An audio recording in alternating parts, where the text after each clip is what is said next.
Welcome back to Let's Play The Legend of Zelda, A Link Between Worlds. Oh man, we's going places. We had marked on our map last time crazy crap happened. And I was down here. The last time crazy crap happened, we were up here and it got dark and evil and then a whole lot of very bad things happened. But Sahasrahla marked on our map two places that we are in need of going. One of which looks to be the Tower of Hera, because why not the Tower of Hera? But the other one is actually in the middle of the lake. Yes, it's not actually in the desert, as it was in Link to the Past. This game does actually do things very differently. I mean, despite that we're running around in a very similar world, it does do things very differently than Link to the Past. I remember seeing you fly by before.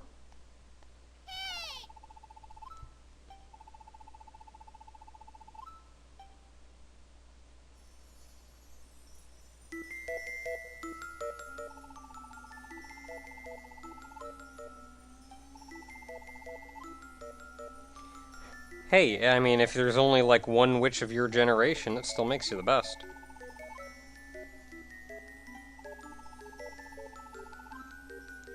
Well, that sounds horrible.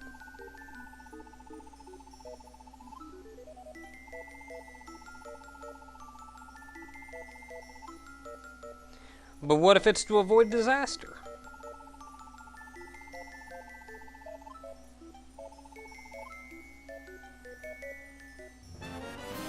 Oh man.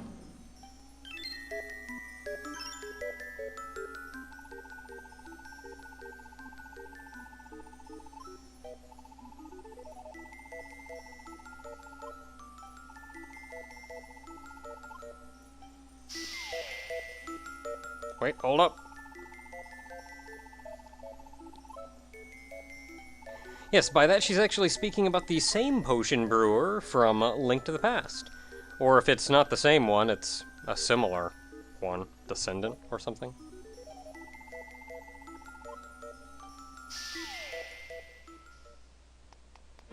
So yeah, now we got that, and we can call her, and it's effectively a fast travel to run around, which is super cool.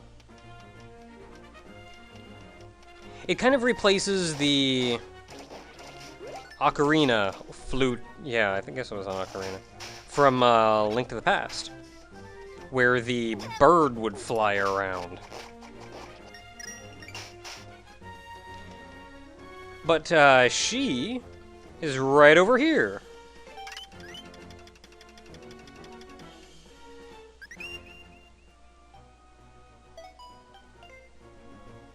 A new weather vane has been added to the map, and I can actually hit the button on the bottom screen to open up the map, and you can see now where all the weather vanes that we've activated are, and we can teleport between any of them. I'm not going to teleport now, actually, I want to be here.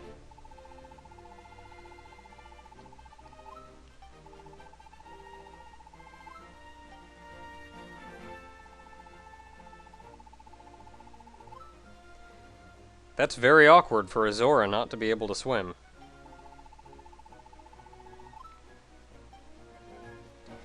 Yeah, but I can at least do this.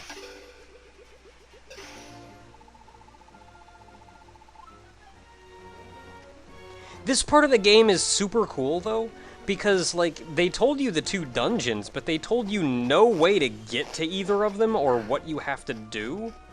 They actually just left you to your own devices.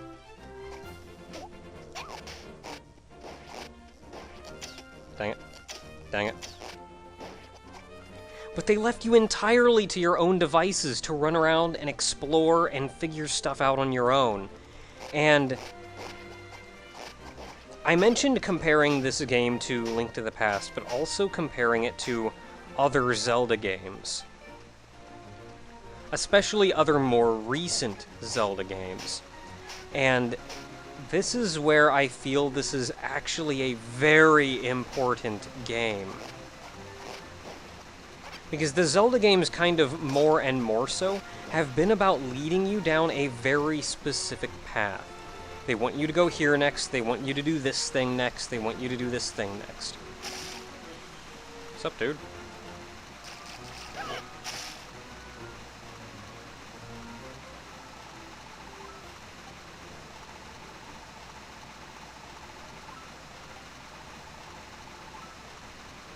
I'm just hanging around.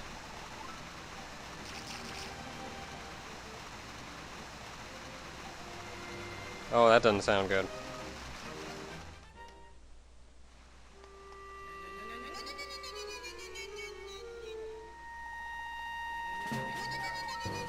She's a little on the large side. I wasn't expecting. Well, no, I guess the Zora King back in Link to the Past was huge. She seems unhappy, though, at the very least.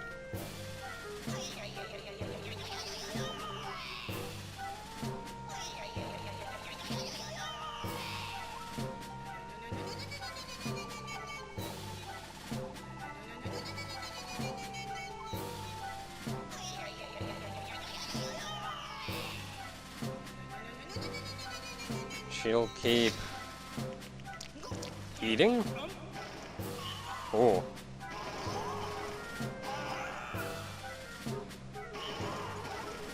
Bloating. That's one way of putting it.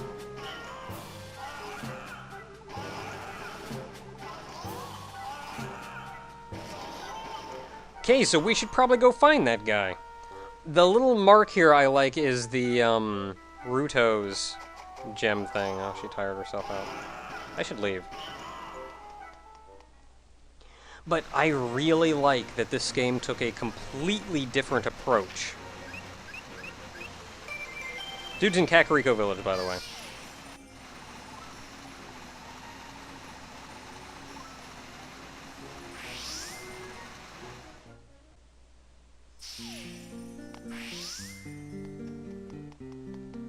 In fact, the dude is high.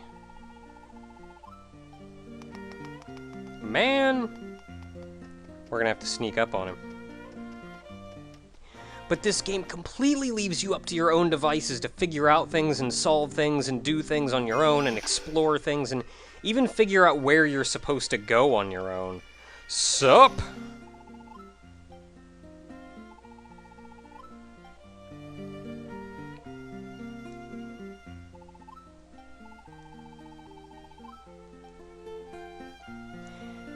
And like, there's a lot of items in this game that can be done in a lot of different ways.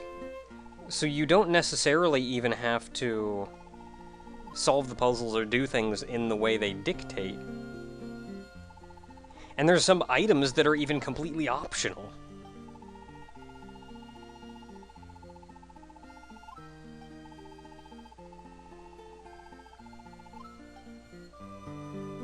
And we've redeemed the guy a little.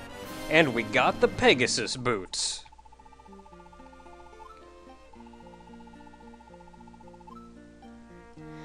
Just as a heads up, I didn't actually know you got the Pegasus boots from this guy, my first time playing through this game, until I had beaten the game. I was at the final boss, looking through my inventory, going, what all do I not have, and how do I get it? Before I managed to figure out, oh, you talk to this guy, you sneak up on him that way to get the Pegasus boots. That's how you do it, because otherwise you can like go straight over here and this guy's selling this thing whether you talk to that guy or not.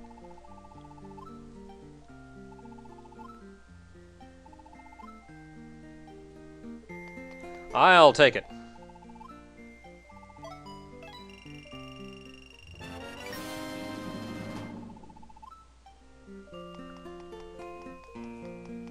And now with that, we need to go back to the Zoras.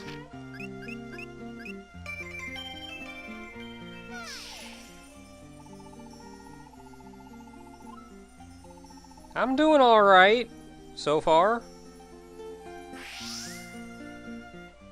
You never know, though. Crap's happening.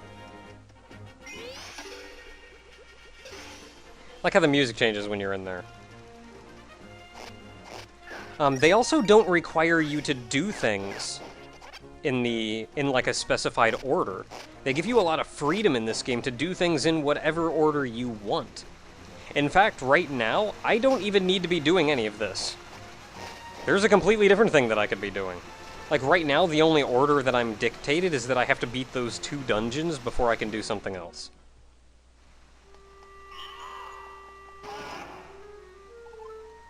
I sure do.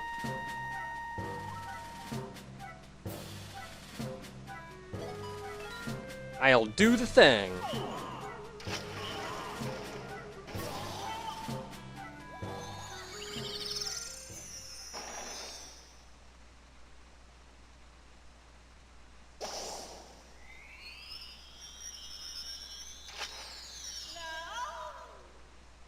The water's all clear, too. The bloatening.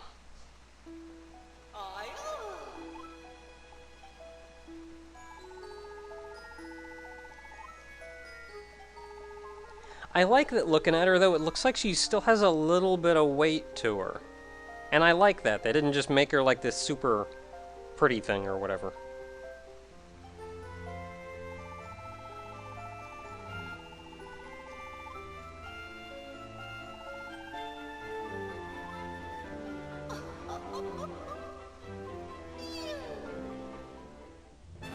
Oh man, flippers!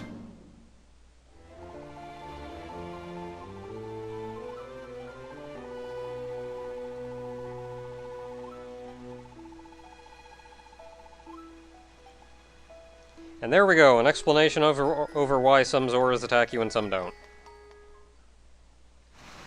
Some are just kind of jerks, is what it turns out. Okay, so with this done... let's see, another thing we can do right now is...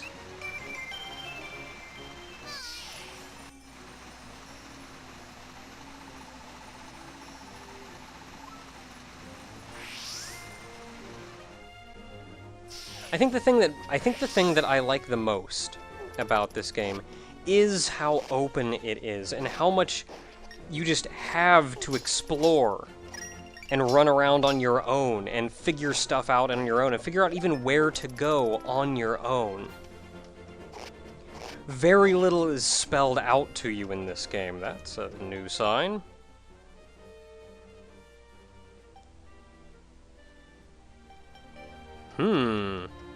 Well, I'll stop by there in a second, as long as I'm up here. But I really like that. And that they did that...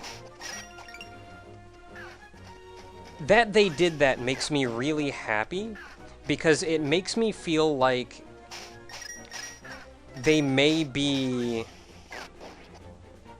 willing to let players do that more and more often, which means we could potentially get Zelda games in the future that let you do that. That's a lot of rocks.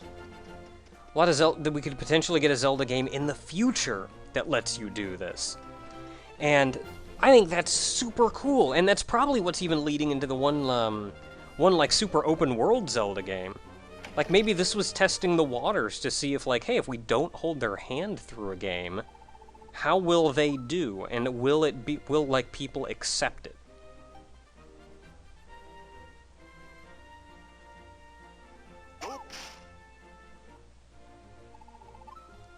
But also, sure am.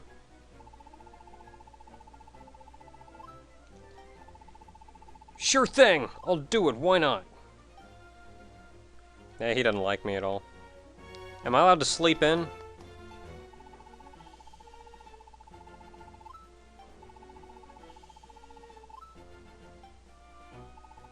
Yeah, because we stopped by this house earlier, there was no hole in the ceiling for one, but we couldn't go in.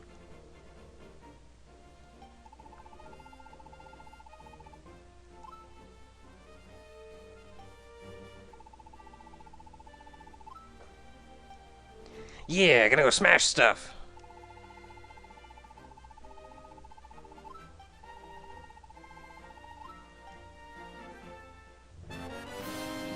Heck yeah.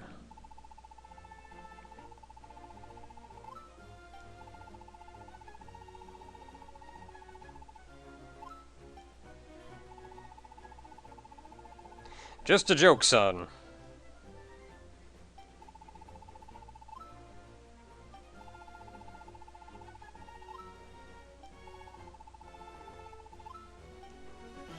Yeah, smashing rocks. And it's just some random guy we've got to talk to out here in order to get this thing. I think the item is required in order to move on. We can pick up the small rocks now. We cannot pick up the big ones.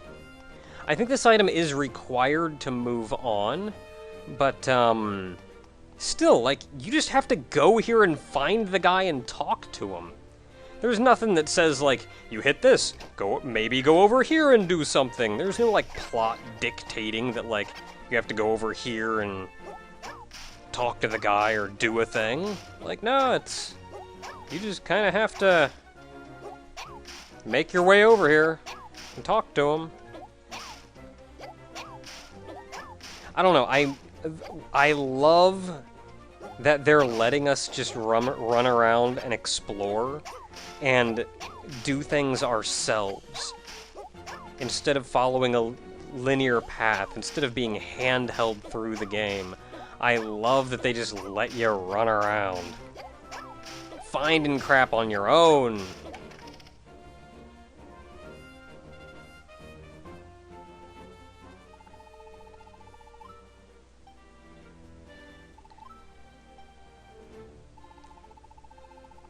I sure did.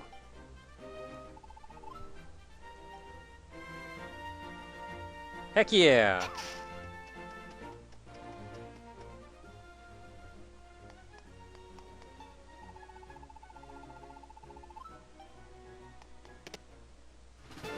Oh man, 50 bucks. Now, granted, as much as I really like how open the game world is in this game, there is another aspect of the game that I'm really not very fond of.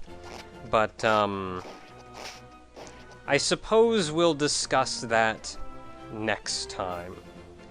But it has to do with the fact, it sort of is an extension of the fact that you get rupees as a reward for almost everything. But until next time, everyone.